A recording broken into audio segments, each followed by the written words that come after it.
What, my first ever job was in a Chinese takeaway.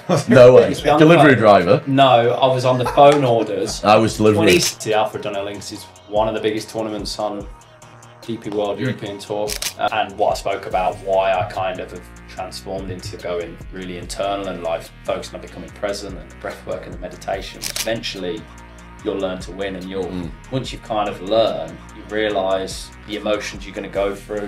At the highest that I ever be. Yeah, look through the clouds, you just see God in me. Yeah, going hard, that's the God in me. 2 a.m. whipping, can't fall asleep. Yeah, I slap the top off, help me breathe. Pop like a leaf, help me relieve. You can tell by the chains, man, who running things. Slide through my hood like I'm sure, cause they love it, right? Got them jumping out the woods, cause they love it, right? Then my bitch make me look good, and they love it, right? Put a flame on every hood, cause they love it, right? Yeah, they love it, right? Sure, cause they love it, right? Got them jumping out the woods, cause they love it, right? Then my bitch make me look good, and they Welcome back to Going Off Plan, the podcast where we speak to people who rewrote the rules and redrew the blueprint for success. Episode 4. Today, we are absolutely honoured to have with us on the show a champion DP World Tour golfer, Mr. Richard Mansell. Welcome to the show. Thank you for having me, guys. And as always, part of the furniture here at API, Mr. Alex Payardi. Cheers, Mike. How are you, Al? Quite underwhelming, that. No, we're going to hype up the guests, haven't we? Let's be honest. Of course. So, Rich, firstly, mate, unbelievable performance in Singapore. Genuinely, as one of our ambassadors, we're hugely proud of you. It was coming, wasn't it? It was coming. Yeah, I mean, I hadn't really been showing the signs this year, but I think you know yourself when you're doing the right stuff, and like anything in life, results don't always show. Like you think they're doesn't reflect the hard work. No, exactly. And yeah, it's been a long time to making, but kind of glad the monkey's off the back now. So yeah. So, how you feeling? How was that Sunday night celebration in Singapore? Yeah, it was. I mean, yeah, it's just. I think no one warns you how tiring winning is. Like everything that comes with it, media, all that stuff, and just the pure emotion of like. It is years and years of hard work that's kind of then just comes out. So, yeah, we kind of, obviously once we've done all the presentation, all that stuff takes quite a while. And then in the championship office, loads of champagne. There's people from Porsche in there. And I think I saw a photo on your Instagram. So that, and obviously you think about the heat in Singapore. We haven't had any skipped lunch. All of a sudden it's like 6 p.m. You've 5 glasses of champagne. Like, on the head is pounding. So yeah, I can imagine. No, it was good, mate. Yeah, kind of having Ellie out there was kind of special as well. And then yeah, just nice to kind of go out into Singapore that night. And I wasn't flying till the next day anyway to India, which was good. And then now I've got 5 weeks off, so it's amazing that you say you know you managed to get a night. You weren't flying till the next day. I mean, it's relentless. Your job. I remember your Ted, your manager, sent through your schedule for this year, and I'd looked at it and I just thought, how on earth do you do what you do? It must be such a tiring occupation. Yeah, I mean that's why I think people just you're on the road, the air miles just rack up, and you have to think about. There's so many factors to performance, like if you're not quite feeling it, the constant jet lag, the air miles, stuff like that, your body, different mattresses each week, so things like that, it takes its toll. So that's why you require having the right team of people around you. Yeah, sure. To kind of make sure your preparation goes as smoothly as it can going into each event. So that's why even if you won once a year, it's brilliant kind of thing. It's unless you're kind of Scotty Scheffler or McIlroy who's getting multiple a year, they are the best of the best at the pinnacle of the sport. So, yeah, I think it's just, I mean, it took me over 100 events to finally kind of get one over the line. And was it 104th attempt? I think it was 103, 104. But, it sounds a lot, but most golfers won't win one in their entire career, right? So. Yeah, and like you say, I mean, I've had some close calls. I finished second, third, multiple times, fourth, fifth. And well, we'll get into some of those. And I think you just have to learn from them kind of mistakes. It's not like football. It's not like other sports where you kind of... The way I describe it to people is you think about a team in the Premier League and even the team who finishes last and they get relegated. they still will probably experience winning a match 5-6 times a year, maybe. Yeah, sure. And they'll have that relief for that night where it's a win. Yeah. In golf, you have to create your own wins. You're playing against 150 odd guys. It's one of the toughest sports on the planet, if not the toughest. There's 4 days that go into it. You've got weather, you've got different variables. So there's just a lot. Sometimes finishing second, sometimes finishing 10th, sometimes finishing 25th when you've got a little wrist injury or something is a massive win. Yeah. So that's why over the course of the season, like kind of you look at your ranking at the end, and that's kind of is a true reflection of how the year's gone. So yeah, just special moment for me. It's been, like I say, it's been something I've dreamed of since I was younger, and like I say, it's that monkey off the back now, and that's what people say. Normally when you win, you kind of get there and you can kind of kick on. So yeah, hopefully, touch wood, that's what will happen. Can I ask that? Obviously, I was watching it on the Sunday, and obviously everyone knew the position you're in on the 18th. But how are you feeling knowing potentially in 15, 20 minutes time what could be when you're hitting that tee shot on the 18th? You've just got, I guess, control so much physically, mentally, etc. How are you feeling when you're in that position? What's interesting is everyone sees that, right? Yeah. Like, everyone sees you at the end and you stand there with the trophy and they look at what you've earned and they look at all the things that come with it. I've been, for the past few months, I've really had to go internal and work at me. Like, not really my golf, at me, and I've started working with a new kind of mental coach and nothing to do with golf, former kind of special forces, guy in the special forces. If you looked at my Instagram, you'd see a few weeks ago I jumped out of a plane, did a skydive, and that was basically all part of it. I'm terrified of heights. Right, wow. So it was all to do with he basically said to me, he's like, what's something you're really scared of? And I said, well, heights. He's like, so why don't you go and jump out of the plane? And basically the reason, cut long story short, is walk towards what you're scared of if you want to have that. That's what you have to do if you want success. Face your fears almost. Face your fears. Yeah. Same reason people do ice baths. Same reason people do things that make them feel uncomfortable. Yeah. So it's basically, cut long story short, I'm doing this skydive and I'm going up on the plane, and I've really, really had to go fully in on meditation, breath work, that type of stuff. So when you do get into them moments, when it is, I don't know if I'm allowed to swear, but shit or bust, like the pressure is on, it's that moment, you know you've done the work and you're as prepared as you can be. It doesn't mean it's going to happen. No. But yeah, I'm going up in the plane. It takes 12 minutes to get up there. I'm doing my breath work. I'm calming myself down. You then, honestly, that feeling of free falling out of the sky was one of the most rewarding things I've ever had. Yeah, I can imagine. And it was just like, wow, I was so scared of that.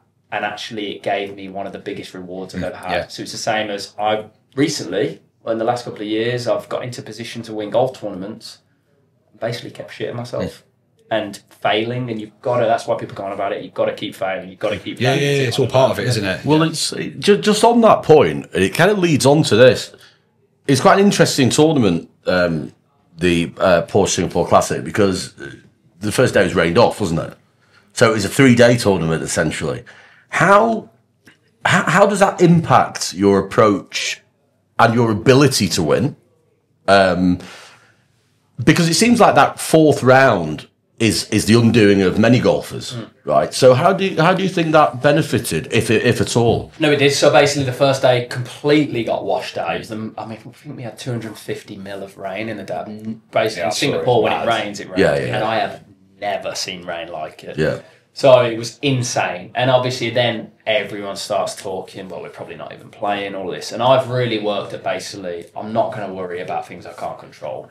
That's first thing. I'm really trying to come back to the present and forget about, because in the past I've got ahead of myself, done all these things. You start creating stories in your head, all that stuff, and it's basically everything that has held me back, because it's never really been the golf, it's been that stuff. So I noticed it on that day when it's like, right, why have I got stress? It's out of my control.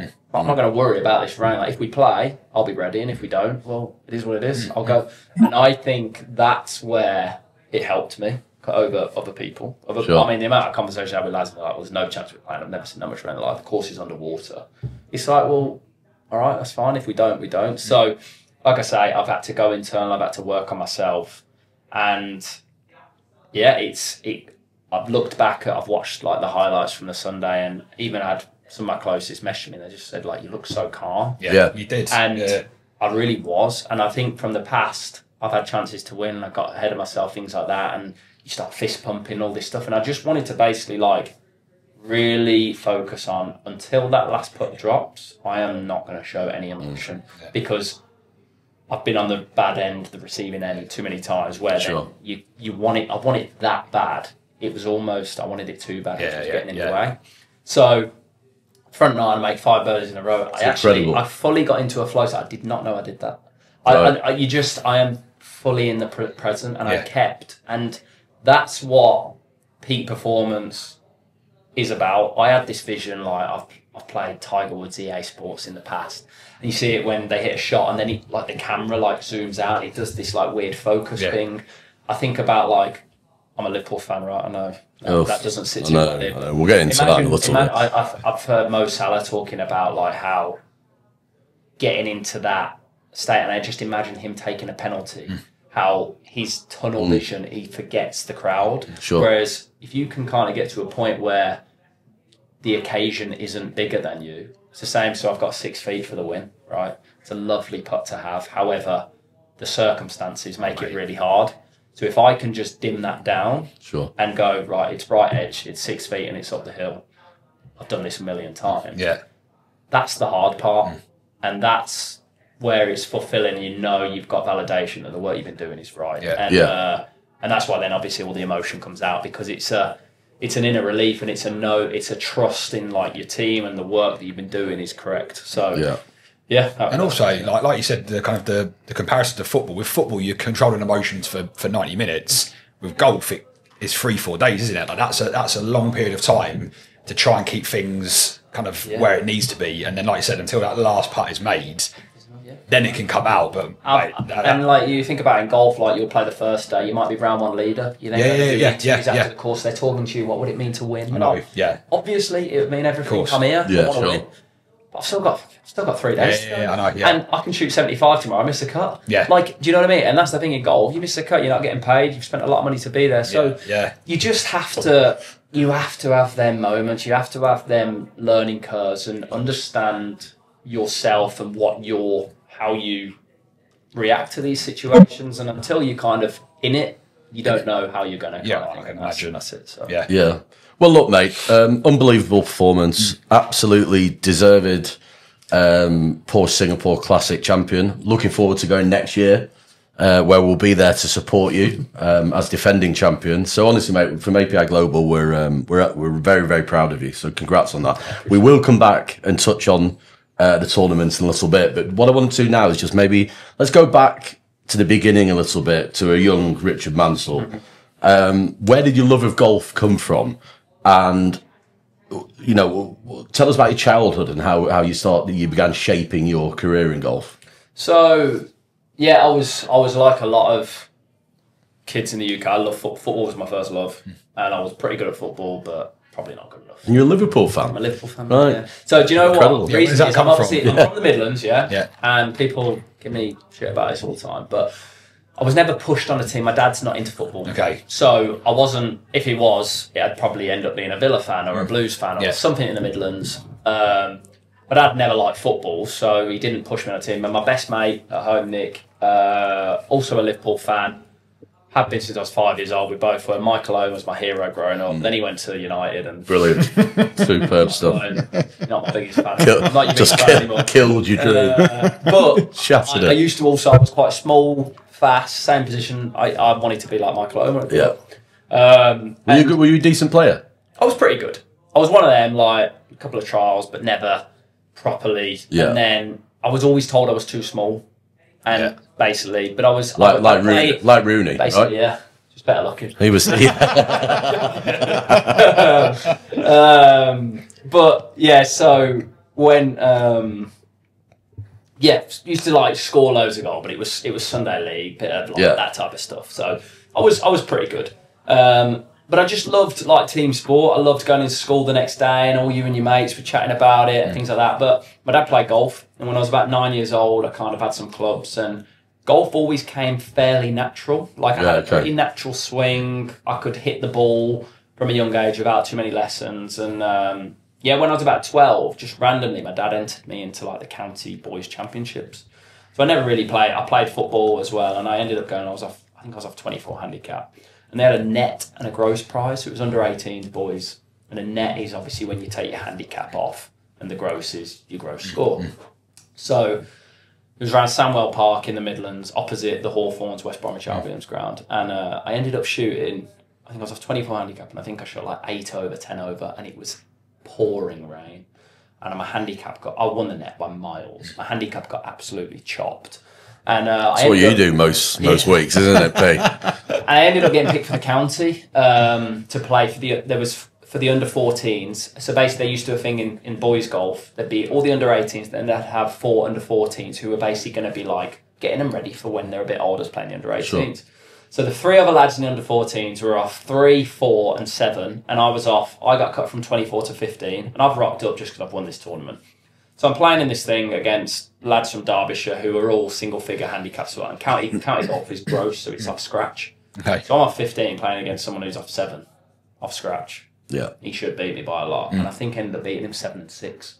So I was obviously wow. I was obviously not a 15 handicap, but just because I played football, I never really played competitions. My handicap was wrong, so quickly came down in golf because of the county. I ended up quitting football when I was about 13 to focus on my golf a bit more. And obviously, you get to an age, don't you, as a kid, where if you want to do something, you have to focus on it and can't do everything. But I did play all sports growing up, which I think was really important. And then I remember I got down to about 3 or 4 handicap when I was 14. And obviously, once you get better, it's harder to keep getting better. Sure. So I plateaued a little bit. And I remember, like, I just kept going to school and all my mates were talking about football. I really missed it because I still love football. I ended up quitting golf for 6 months and I went back to my local team, my old team, to play my mates again. And went back for 6 months, really enjoyed it, but it also made me think like, right, I actually want to get back to golf. My dad, I remember it broke my dad's heart because he wasn't that into football. He used to hate standing on the sidelines because it was freezing. And he used to love going down the golf club with me, and it was like a little time. He's got 3 sisters, so I was the last born, so he's obviously finally had his son who he can play golf with, and now he's just quit after all of a sudden he was playing for the county. And so anyway, went back to it, then got better again, and then just kind of throughout my whole junior, amateur, and professional career, one thing my biggest thing I pride myself on is I was never really supposed to be amazing. There was always lads who played for England, people who were better than me, but I've always just got a little bit better every year. Yeah, okay. And that's something like that steady progress, I think, and I've played through the different ranks, which I wouldn't change. Like I know guys who I play against now who, when they were 18-year-old, they were signing £1 million deals. They were supposed to be superstars. Yeah. I wasn't. That was not me. Like sure. I wasn't. When I was 16, 17, I went to Sutton College and I used to go out with my mates and like.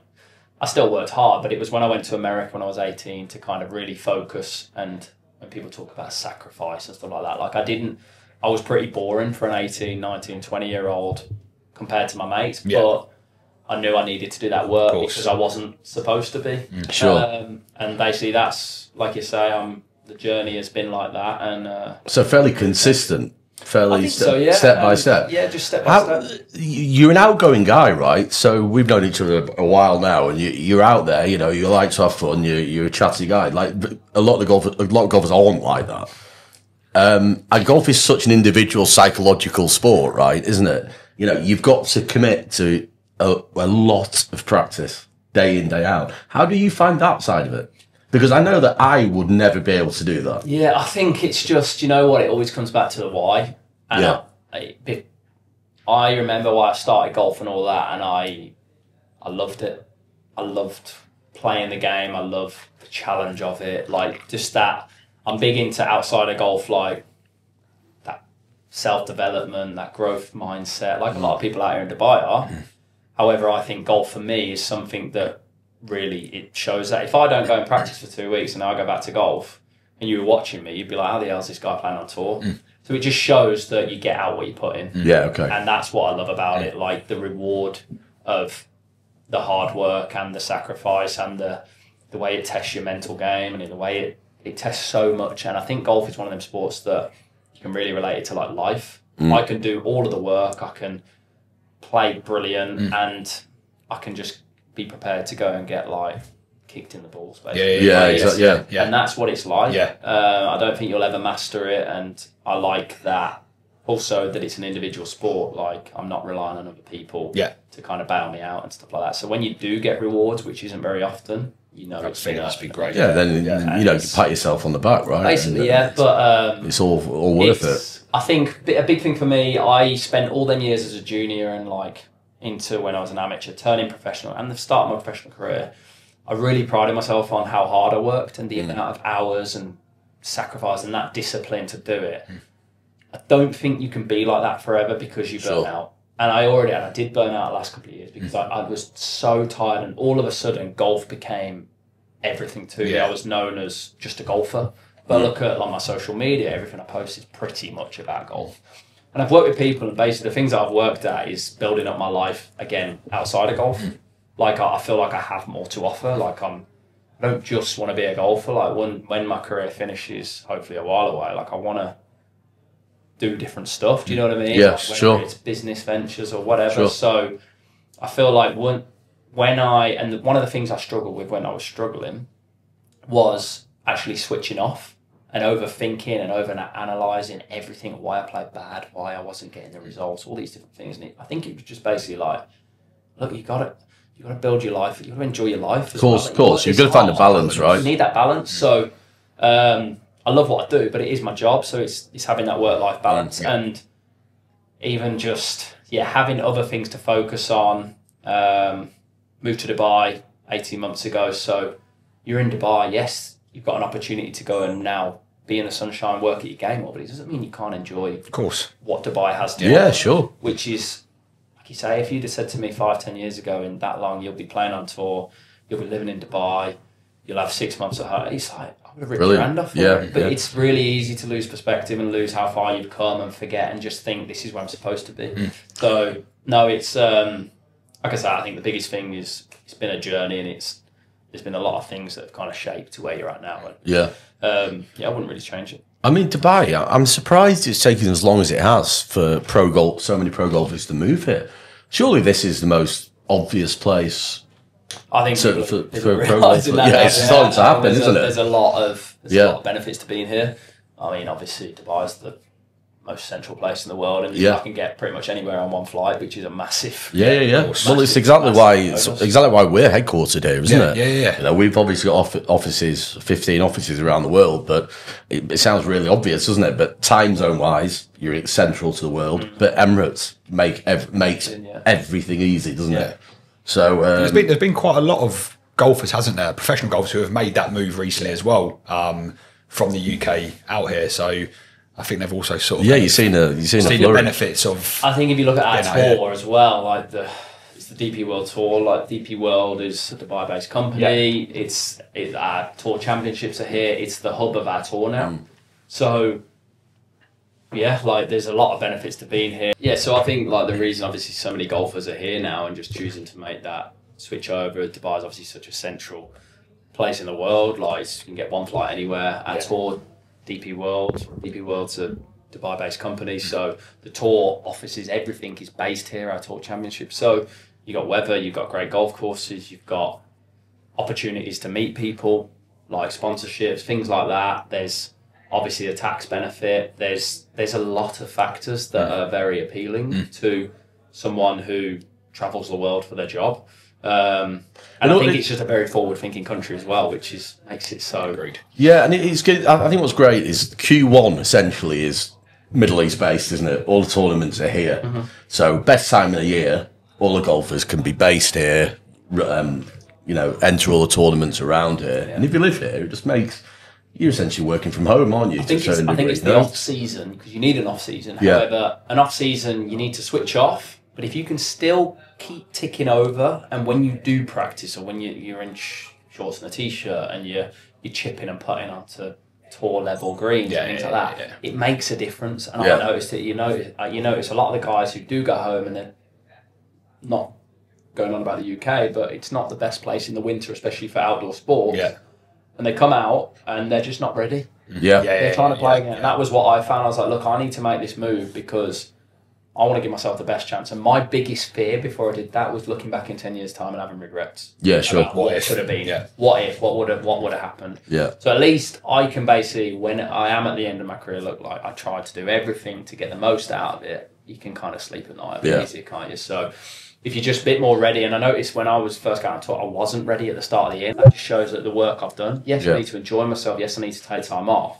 But I'm still going to go to golf and I'm still going to practice. So, and go in the gym, and you've got some of the best trainers and doctors and all these people here who are there to help you. So there's so much of that makes a big difference. Well, it's we're obviously neighbours, right, up at Jumeirah Golf Estates, and look, I absolutely love it up there. It's literally it's like living in Portugal, isn't it? It's like, you know, you've got your golf buggy, you buzz around the place, you've got 2 unbelievable golf courses, you've got, like you say, you've got all the physio, the rehab if you need it, you've got Tommy Fleetwood Academy, you've got everything there. You've got a nice, like, healthy restaurant if you want a little coffee shop, a nice pool to go to on your day off. We don't really leave, and that's why my wife Ellie has just gone home, and I was thinking, I love home, I really can't wait to see people, but I was like, what are we going to do when we get home?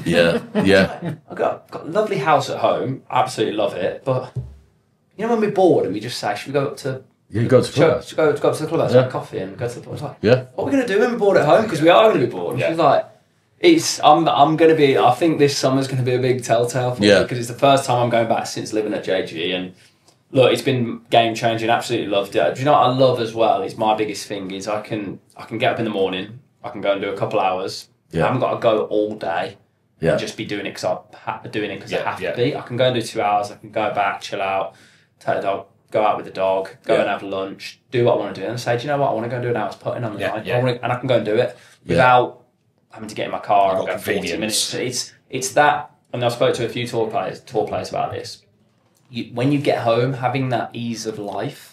Still to be able to work hard and do all the work, but it's there for you to do it. We spend so much time travelling, airports are stressful, things going wrong, all that different stuff. When I go home, if I can still do the work but not waste energy of being stuck in traffic and getting anxiety and stressed and all these things. This is the point. Living here, and it's not just from your perspective, from our perspective as well, from anyone I speak to who's lived in the Middle East.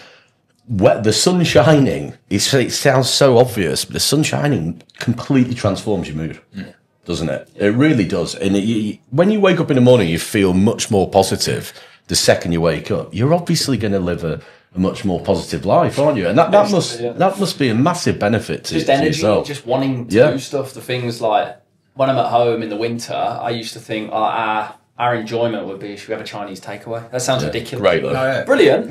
Love it. But out here, it sounds ridiculous because it's cold and you want to eat all this food. Like it's all them little factors that make it. What's your Chinese order? I used to. Do you know what? My first ever job was in a Chinese takeaway. No way. Delivery driver? No, I was on the phone orders. I was delivery. Yeah, genuinely, I was. Like a delivery driver. So 26A was salt and pepper chicken. 26B was salt and pepper prawn, and salt and pepper chicken, salt and pepper chips. Everyone ordered. Do you know what? I used to be so. My wife now, Ellie, we've been together 7 years. But I used to go out when I was in high school for 3 years, and before I went to America. So when I worked in the Chinese, I was with her. I was only like 16, 17. She used to call me up all the time on Saturday night, pretending to be someone else, like ordering food. Like we always got back around. It was just like, go on, Ellie. Our times have changed. So yeah. Very nice, mate. Very nice. So, well, it leads us on, doesn't it? What would you be if you weren't a golfer? I'd probably work for APR, I reckon. Yes, now see. Well paid off that. Yeah. Good job, that. What would I be? I don't know. Sounds like you were very like sports obsessed when you were. Like, I guess like most of us. Yeah. But, other than taking orders at the Chinese takeaway, of course. I think I'd be. I did a sports management and business degree. Okay. I feel like after golf, I'd like to get into some sort of my own agency or management, that sort of thing. I don't think to do with golf, maybe to do with like performance. Okay. I think doesn't matter what you do, like what I've learned, I feel like I've been lucky enough to meet a lot of people who've done very well in life in their own sport, business, whatever. them type of people have things in common. Yeah, sure. Obviously, they have different things, but it's how they think, risk takers, stuff like that. Yeah. And I think it fascinates me just having chats with people who have been down here and end up coming out the other side and doing well. And there's always things that along the journey they've kind of done that kind of resonates. Well, I think the guests we've had on our podcast, that's the common denominator with all of them. Quite similar traits. Similar traits. We've had Jack Cattrall, Charlie Boy, co boxer. We've had Sonny Webster, who, against all odds, represented Team GB at the Olympics in powerlifting. We had Josh Berry, who you know well. We were just talking about Josh before this. Again, Donny lad, 19 years old, done some incredible stuff in the past few weeks, especially, and yourself. So, but that's also the same for me and Alex. We're kind of cut from the same cloth in that respect. All right, we're in business, but I couldn't agree with you more on it. I think that's what inspires me as well, to be honest. And even just sometimes, like, picking the brains of them sort of people, just having just a real conversation about you. I think you can only have it with people who've kind of been through that. Sure. And I think you look at this day and age, and so many people are looking more towards that, like, trying to look after themselves and self-growth and better themselves and, like, leveling up almost. Yeah. That's where Dubai's amazing, because people are very forward-thinking. And most people who come out here have come out here for similar reasons. Yeah, exactly. They want to transform their life and they want to kind of do that. And I think you have more opportunities to do that. However, it's still got to come from within, and you've got to do the work yourself. Yeah. So you have these conversations, you can just learn little bits.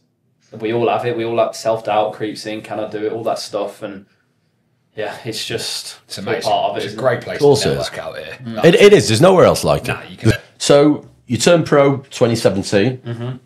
Started playing on a Euro Pro Tour. Secured your first win at the Cobra Puma Championship. Is that right? Yeah. And then you transitioned on to the DP World Tour in 2020. Okay. You had some close calls. I think you touched on those a little bit earlier. One most notable is the Alfred Dunhill. Spoke about this 2022, right? You're going into the final day with a 4-stroke lead. And where did you finish up? Was it tied 7th? I think I ended up finishing 7th. Yeah, it was. So talk us through that. What's the what went wrong? What was the psychology, and what did you learn from that? One of the biggest learning lessons in my life. The Alfred Dunhill Links is one of the biggest tournaments on DP World European Tour. Pretty big prize fund. Obviously, they get a brilliant field. Rory plays. A lot of the best players in the world play that event at the home of golf, St Andrews. Like, it's one that you would love to win. And 2022, I've been up there quite a bit. Didn't even have my tour card at the start of the year, but I was playing great in the summer, and I was getting into positions. But that was a new position for me, actually, having a lead going into the final round, but a 4-shot lead. That's a big enough lead where, for me not to win, I've got to mess up, basically. Like, it's, do you know what I mean? Like, unless someone has the round of their life, like, I've got to... It's yours to lose, right? It's mine to lose, right? And I remember vividly that Saturday night. And what I spoke about, why I kind of have transformed into going really internal and, like, focusing on becoming present, and the breath work and the meditation was part because of that. So I had my team at the time, and we were doing brilliant. And I remember that Saturday night just sitting at dinner with my caddy, Ellie, and my dog was there as well. I think I can even remember we were having fajitas. I remember just saying, like, I'm going to win tomorrow. And I was so confident. I literally, that Saturday night, couldn't sleep that much. But in my head, I'd already spent the prize money. Right, okay. It was just, well, it's going to happen. Everything has been leading to this. I got a 4-shot lead, I'm ready. And obviously I was wrong. And, like, I've come out the next day, I was pretty calm, but then something happened on the second hole where I caught a flyer and it went in the one bush at the back of the green. And all of a sudden my 4-shot lead had been cut to 2. And yeah, just didn't have the tools in place to deal with the adversity that was thrown my way that round. And it was, like, I still had a 2-shot lead, but I thought my world was over. It was like, I'm still in a really good position. But ended up just, and then I remember... Obviously, didn't play great. I think I shot about 4 over that round. Finished 7th. Made still a pretty good paycheck, and it was brilliant. And I've confirmed I was going to be at the DP World Tour finals, and it was all great. At the start of the week, someone says you haven't got a plan, you take a 7th. I'm like, yeah, you'll take it. But it's just crazy how like your perspective changes and all of that. And I really let it go on for too long, like how that affected me. And I remember then sitting down with my team, and I ended up like bringing in a new psychologist, just changing everything because I hadn't won. And yeah, so that was wrong. Yeah. I did not need to go and change just because of that. Basically, like I say, you put yourself into them situations and you learn from it. You don't then just change everything that's got you there. So and that's really affected me for the next couple of seasons, because I ended up then like searching, got quite good at pointing the finger at people, blaming others, instead of just like trusting what I was doing and keep doing it. And eventually you'll learn to win, and you'll once you've kind of learned, you realise the emotions you're going to go through.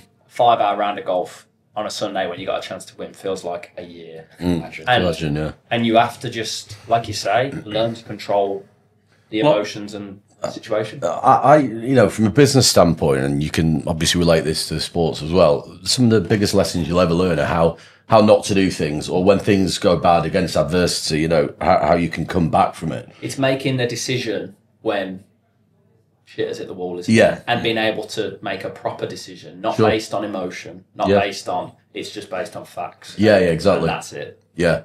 Well, look, fast forwarding, let's get it positive now. March 2025, you've clinched your maiden DP World Tour at the Porsche Singapore Classic. I had the pleasure of playing that course 3 days after you'd won on it. I don't think I quite scored a 66. It was probably 666 was more like it. But it's a bloody tough course. It's billed as Asia's toughest, actually. Right, you've got a question on the Masters, on isn't the it? Masters, who are you backing this weekend? My heart says Rory. Yeah. I think Colin Morikawa's got a great shot. He's playing brilliant. Yeah. And he's done well there before, so. Okay. Yeah. Perfect. So you think Colin then? I'd like to see Rory win. I think everyone would like to see Rory win. I'm luckily enough, I've played quite a few events with him now and been nothing but great at me. Our lockers, because of our names, are always next to each other. Right, okay. Been absolutely brilliant with me. I played with him in Abu Dhabi the Saturday at the Yas Links, and I haven't played with that many people where you're in awe. Yeah. And you play with him, and even as a pro, you are like, how does this guy not win every week? Yeah. It's generational talent. Yeah. But from obviously you being a pro and being like at that elite level of the sport and saying that about, I guess, sort of a competitor, what is it about, if you speak, what is it about him? There's so many parts of the game that he does, right? And you're like, I will never do that. Okay. And the way I describe it to people is you could be a Premier League defender, right? If prime Cristiano Ronaldo or prime Lionel Messi comes up against you, you're not stopping them, are you? Accept it. And you're the top level. So I think you have that level, and it is just a levels thing, isn't it? And that's the thing with Rory. There's a reason he's won however many race to buy, however many, and people go on about him now, but as a talent, he's the most talented golfer there's ever been. Yeah, okay, he's not the most prolific winner, but he can do things with a golf ball that no one else has ever been able to do. That's just fact. Is there anyone else you've played with? Is there anyone else that you've played with who you just think like, wow, but maybe we're not aware? Obviously, Rory's like, everyone knows how good he is, but anyone you played with thinking, Jesus. There's people who are, there's obviously people who are good, but not as much in the same who I'm just... Like you're in awe of, Yeah, like there's obviously people you can see why they do very well, like Tommy Fleetwood, I played with him quite a bit. It's unbelievable how consistent he is and how good he is tee to green. But just like you say, John Rahm is very similar, but for me, Rory just does some bits where you're like, he'll be the type of person, I'll be walking past the driving range, he'll be there and I'll stop and watch. Yeah, whereas I wouldn't with anyone else. Do you know what I mean? That's just how it is. Do you remember the interview with Phil Mickelson where he talks about all the different considerations? Like the grains of grass. Yeah, the grains of grass and just a little bit of moisture and where you approach the ball. It's incredibly scientific. And that's why you have a caddy. Yeah. Because I'm not smart enough to walk all that out. Ryder Cup. So what are the aspirations for you now going forward? You've got your first win. it's a confidence game. Obviously, it's a game of skill and psychology as well, but you should step on now and do things.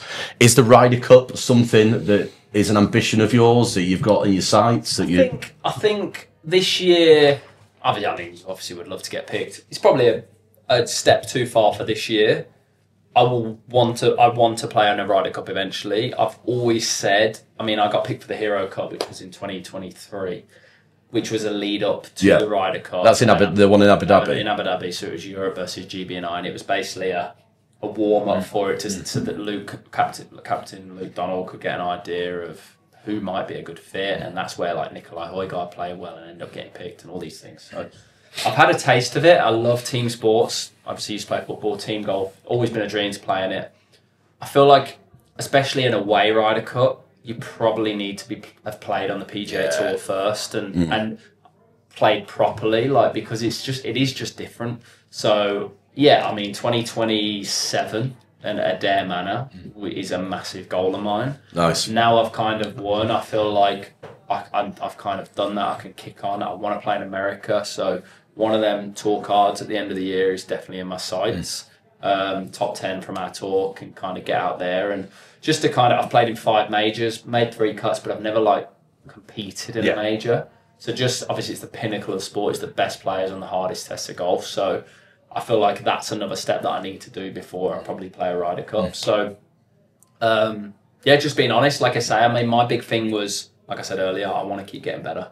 And as long as I go on the trajectory that I have, I feel like it's definitely something that can happen. So, but I don't want to get ahead of myself. I don't want to like let the ego take over, all that stuff. Like, that's important to me. So, it seems like we're on the right track in terms of that, in terms of managing that. And apparently it's the hardest shot in golf. Darren Clark was saying it's the hardest shot in golf is the first tee at the Ryder Cup. Yeah, you can't even get the ball in the ground. Because it's a team sport. And it's an individual. It's an individual sport. You're playing for more than yourself all the time. Correct. Yeah. And it's. I mean, I know guys obviously who've played it, and they're.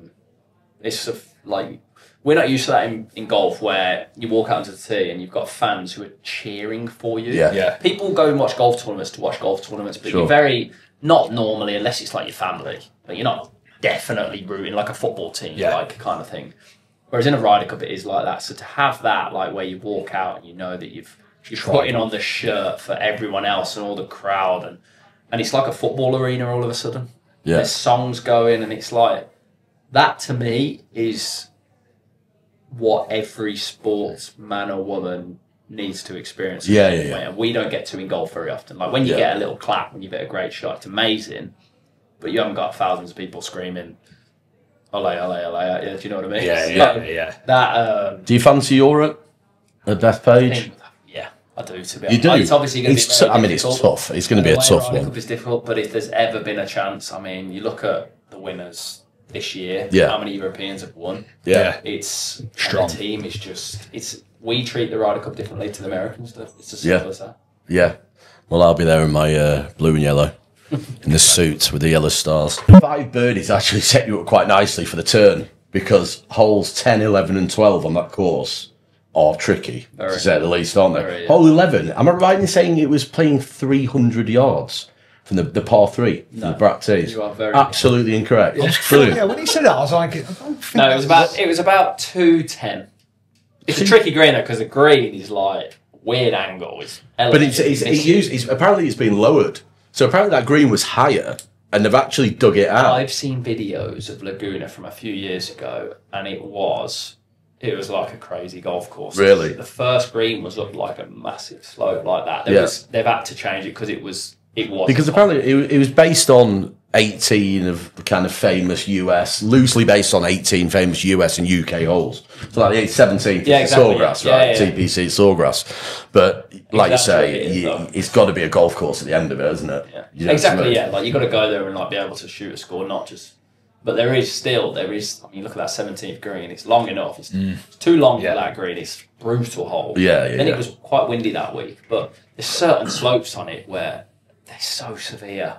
And like you say, quite often on TV, it doesn't do it justice. Until you're there in person, you think, when you're on it, I try and send a video to my people at home, and it doesn't do it justice when you're there. No, it's a mental golf course. It's a mental golf course. So what would you say you did? Just last points on that. What would you say you did differently? I mean, that putter was on fire, wasn't it, throughout the week? I've always said if I can putt well, I'll be there because my tee to green is always normally pretty good. Yeah. I swear to God, my shift in mindset has not just, but it's been actually life changing for me. Yeah, just nice. how I kind of see stuff, and I think, like you say, golf is. I know so many lads who are good enough. I know so many lads who haven't got on tour, haven't done, but they're good enough. But it is generally between your ears, and it's really cliche to say that, but you spend that much time. You're out there for 5 hours. You spend probably 3 minutes hitting the golf ball. Yeah, yeah. The rest of that time is You're in your head, aren't you? In your head and thinking about the self-talk and all that kind of stuff. So that's been the thing that I focus on the golf. You've always obviously got to hit it well and give yourself chances, and you've got to putt good enough to win a golf tournament, and I did. So yeah. All right. So reflecting on your journey so far, what have been the key contributing factors to your growth? Like, I know obviously Ellie, your wife, travels and supports you a lot. I walked the course at the Desert Classic with your mum. You're good pals with Ewan Ferguson, right? So kind of going on that journey, and he was there on the green with you, wasn't he, celebrating? Yeah. So, how important is that? Obviously, it's very important, but in your words, how important is that to have that circle of trust around you and that support? And what other positive influences are there? I mean, even like, again, with Ewan, so Callum Hill was also on the green, and Callum Hill was the previous winner on tour, and I ran on the green, congratulating him. He won in the playoff the week before in Johannesburg. Well, it was the tournament before, 2 weeks before. Weirdly, like, seeing him do that reminded me that, because you can fall into a trap of just kind of going through the motions. Was that had a day rained off as well? Yeah, was that he won the playoff every week this year? Yeah. Mental. It's like live golf, isn't it? It's just seeing actually it happen in front of your eyes. And he shot 62 the final round and came from 8 shots back to win. And I played practice round at the start of that week, and he was absolutely headless. And it was just like how quickly it can change, and your life can change like that. And it just shows that, like, you've got to get out of your own head and allow it to happen. Yeah. Like, almost. It's like, doesn't mean it's gonna, but you've just got to allow that if you do get the opportunity to do it, it can. So, yeah, but I just feel like I look at my team now, but I've sacked different people, I've hired different people at different times. I've worked with a lot of amazing people throughout my career, and I'm not going to sit here and name them all, but different caddies, different coaches who I've learned stuff off all of them.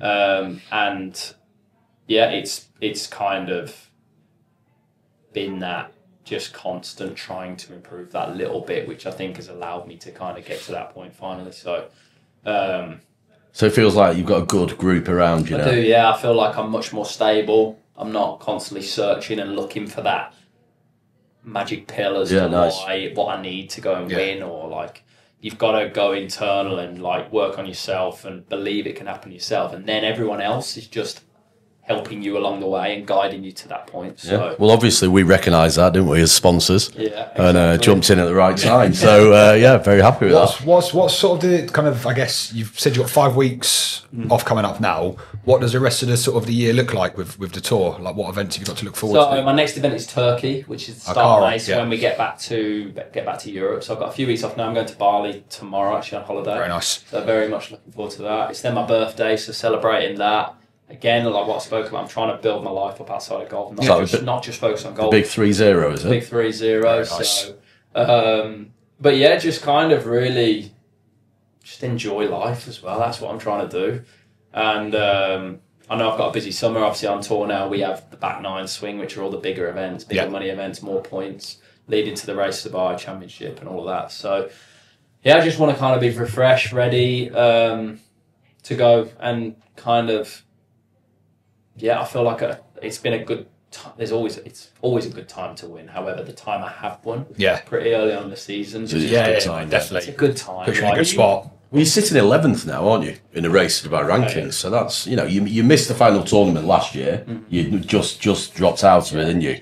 So I guess looking ahead, what's just going off what Alex said there. You're in 11th. Race to Dubai rankings. What aspirations? What would be a good season? I want to get one of them PJ Tour cards. I feel like since they've been available, I've probably put a bit too much pressure to go and do it. And again, just being too externally focused. Like, I'm in a good position. I'm playing good golf. I've got no worries now. Yeah. I can go into tournaments without trying to win because I've done it now. Like, it's just, you're not playing for money. I'm just like, I can go and not freewheel it, just continue to work hard and know that when I get into positions to do it, I've done it before. Yeah. And that's a massive relief. And that's what people talk about. Your first one's always your hardest to win. Of course. You quite often see it when people do win, they go and win again. And Yeah. I'm not saying that's going to happen. I'm just saying I feel like I'm more prepared now, and I've got a lot to gain. Yeah. I haven't really got anything to lose now. Yeah. Yeah. So it's invaluable experience. Got an exemption on tour for 2 years. So Amazing. even if worst case scenario, like, everything's gonna be all right. Do Yeah. you know what I mean? Yeah, yeah, so yeah. that's a nice position to be in. Well, it must settle you down a lot, right? Basically, yeah. Nice. So, obviously, we've all seen you on Golf Life with old Bullard and Tubes.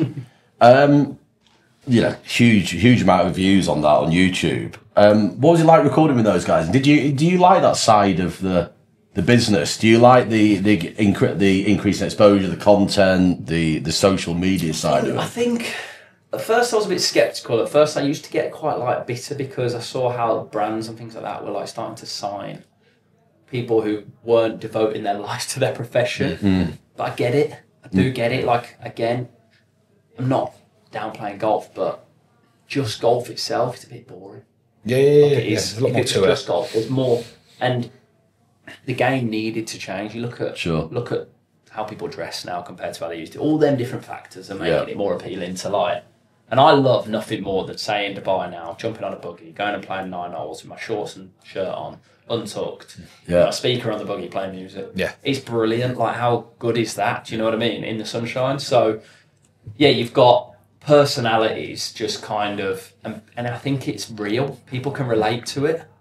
I'm playing with people, like you say, I think that's what's great about golf. Like, I can have a game with you and we can have a fair game because you've got a handicap, whereas if I was a professional footballer against someone, it's not going to happen. Yeah, sure. And that's where the game is very good. So, yeah, I think it gives you a chance to kind of be real. However, there's still pressure on that because I'm thinking, right, they've obviously got a massive following. Yeah. So many people saying, if I play shit, I am going to look like such a... Do you know what I mean?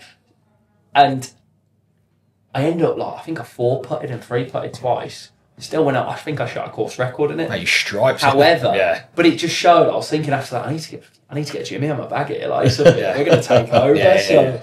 But no, it's brilliant. I think it just shows that when you can kind of relax, when you can enjoy yourself, when you can remember it is just a game. Yeah. Do you know what I mean? Of course. And it goes back to like, I play golf the same reason you play golf, because we love it. And that is it. That's what it comes back to. However, I'm fortunate enough that I'm pretty good and I can do it as my job. Yeah. Money and all that stuff that comes with it is a bit of a byproduct. Yeah. But it always comes back to the why as to I love the game. Yeah. And being able to be in an environment where it's fun, like, good stuff has come from it. And again, new relationships that want to kind of do stuff going forward. Course, and it's just like, at the end of my career, I want to be able to do more than just golf. And that type of stuff. Sure. Any of them opportunities along the way are kind of... Well, I think you've got to. I think you've got to adapt, haven't you? I think the sports have to adapt. You look at TGL, right? And we were in Saudi, weren't we? We went to Live Golf, in Saudi, and we met some of the, I can't remember the name of the company now. The guys who do the data for Live Golf, and they're heavily involved. They're investors in TGL as well, and you know that the idea of that is to monetize the days off, basically. So Monday, Tuesday, Wednesday. Or Monday and Tuesday, I think, are the main days, aren't they? They monetize golf on those off days, but also you're targeting the route into the younger viewer demographic, through the younger demographic. I think what's the average age of somebody who watches the PGA? Was it something like 60 years old? I mean, versus Live Golf, I think was 37 or something like that. Well, YouTube and things like that now. Like, exactly. Look at Bryson with what he's done with his sort of YouTube channel. But even look at like business now, how important things like AI are and things like that. Yeah, for sure. Everything is kind of going that way a little bit. So you've got to be able to adapt, and businesses have got to adapt, and we've got to adapt. And it's like, look, like they're starting to do it with more content people, and it's like, if I start building up my following and stuff like that, that's only going to help me. So Yeah, of course. I'm Well, not look, gonna- but it's a fine line between I've still got to do the work and not let that stuff get in the way. Yeah. And that's where it's just a balance, right? Yeah, So of course. Well, I think that comes on to quite nicely to API Global, and obviously you're a client of ours through our API X Investor Club. You know, the idea of API X is it's an exclusive investor club, as you know, to help athletes, people who high income, subject to winning, of course, which now you're in that bracket. No, but it's about, you know, people with relatively short careers building that nest egg, building, you know, giving them financial freedom, financial security, and financial legacy for when you finish your career. So everything you're saying is completely aligned with our approach to how we do things, isn't definitely. It? So on that basis, you've bought 2 products with us now. I know you're going out to Bali. It is your 30th birthday, but you are looking at one of the investments over there, one of our developments there. Obviously, we won't push you to around too many sites. You've got to enjoy yourself. But from your perspective, Rich, how has your journey been with APIX so far? yeah, I think just having that, like, again, it's real, it's personable. I can feel like I can pick up the phone, and if I need a bit of advice, I can kind of speak to you without knowing I'm going to get, like, it's not being bullshit, but there's a lot of that out there, isn't there? Yeah, of having course. that personal relationship is really important. Like, we're in an industry where there is a lot to gain, and I do have to think about the other side of your career, and like the money you're bringing in and things like that isn't forever. So yeah, it's been great this past year, and I'm looking forward to kind of keep going and hopefully building it up. Great, glad to hear it. Yeah. Right, look, mate, thank you so much for joining us today. Is there's a little something on the table? Little Maybe. sign, Porsche Singapore Classic flag. Fantastic. Here we go. And then just a little personal note to kind of nice. you guys at API It's very generous, with isn't it? my with my logo. That's yeah, looks decent actually. That, so. You got the Rich Mansell logo. Give it away. I like it. Do you want this back? Or? Mate, listen, really appreciate it. Happy birthday. Thank you. Enjoy Bali. You'll absolutely love it. Honestly, again, thank you so much for coming on. We're really, really genuinely proud of you as sponsors. And onwards and upwards, mates. Let's do more. Yeah. So, Cheers, Rich. Thank Cheers, you, mate. guys. thank you everyone for tuning in for episode 4 of Going Off Plan. Look forward to the next episode. Cheers.